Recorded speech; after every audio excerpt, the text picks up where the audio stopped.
صاحب آپ نے گفتگو کے دوران جیسا کہ حضرت کا شعر کا ذکر کیا آپ نے، تو زندہ ہے واللہ، تو یقیناً اہل سنت کا تو یہ عقیدہ ہے کہ نبی کریم صلی اللہ علیہ وسلم حیات ہیں، اور پھر آپ نے امام کا شعر پڑھا تو زندہ ہے واللہ، یعنی قسم کھا کر امام فرما رہے ہیں۔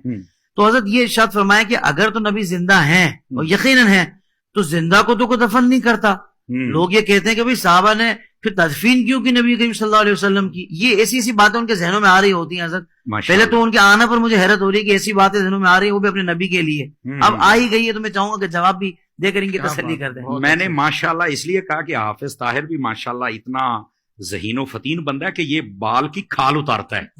اللہ کریم آپ کو جزائے خیر دے۔ یہ بہت اچھا سوال کیا آپ نے، اور دور حاضر کی یہ ضرورت بھی ہے۔ مطلب یہ کہ نبی پاک اگر زندہ ہیں تو پھر صحابہ نے دفن کیوں کیا؟ میں نے کہا ساری چھوڑ دیں آپ، شہید زندہ ہوتا ہے؟ کہا بالکل۔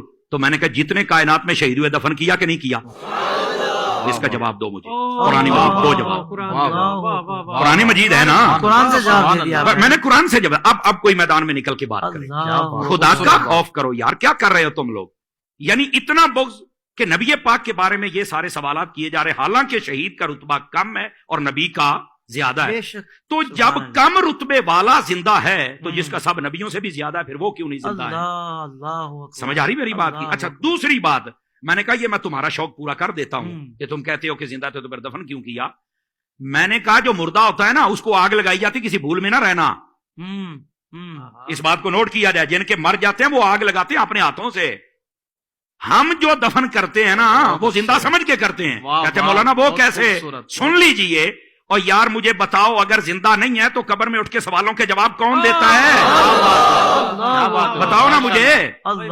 یہ صرف اتنی دیر تک ہی موت کا حکم ہے کہ جب تک سانسیں باندھے ہم نے قبر کے سپرد نہیں کر دیا، اللہ کی رحمت کے سپرد نہیں کر دیا۔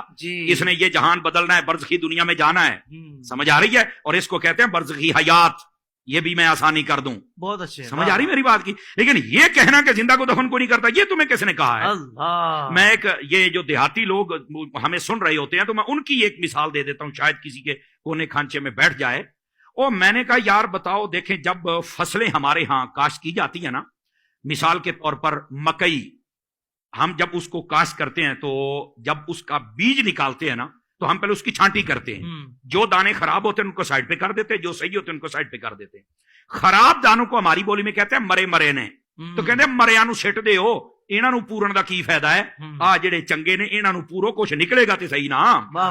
اس کا مطلب ہے اگر یہ دیہاتی لاجک سے بھی دیکھا جائے نا تو زندہ کوئی دفن کیا جاتا ہے، مردے کو کوئی نہیں دفن کرتا ہے۔ سائنس سے لے کر دیہات، اور دیہات سے سائنس نے ہر زاویے سے آپ نے سمجھا دیا۔ دیکھیں نا، ہم نے قرآن سے بات شروع کی ہے نا، ہم دائیں بائیں تو جا ہی نہیں سکتے۔ کیا کہنے۔ اور پھر یہ بھی ایک ویسے بھی بڑی عجیب و غریب، او ویس وہاں کیسے زندہ ہر طرف سے بند ہے؟ تو میں ان سے سادہ سوال کر لیتا ہوں، میں نے کہا بتاؤ یہ جو چوزا ہوتا ہے یہ انڈے سے 21 دن کے بعد نکلتا ہے؟ کہا بالکل۔ تو میں نے کہا بتاؤ یہ 21 دنوں تک کون سا سوراخ ہوتا ہے جہاں سے کوئی ہوا شوا جاتی ہے، کاربن ڈائی آکسائڈ جاتی ہے، کہاں سے آکسیجن جاتی ہے؟ تو کہتا نہیں یار، تو مردہ نکلتا ہے؟ کہا نہیں زندہ نکلتا ہے۔ کیسے زندہ رہا؟ کہتا یہ تو نہیں پتا۔ تو میں نے کہا پتا ہوتا تو سننی نہ ہوتا، پتا ہوتا تو سننی نہ ہوتا۔ بھئی جو رب ایک چوزے کے لیے سب انتظام کر سکتا ہے وہ مدینے کے تاجدار کے لیے نہیں، وہ زندہ ہیں۔ زندگی کی تمہیں سمجھ آئی تو ایک الگ بات ہے، تو زندہ ہے واللہ، تو زندہ ہے واللہ، میرے چشم عالم سے چھپ جا۔ سبحان اللہ، سبحان اللہ۔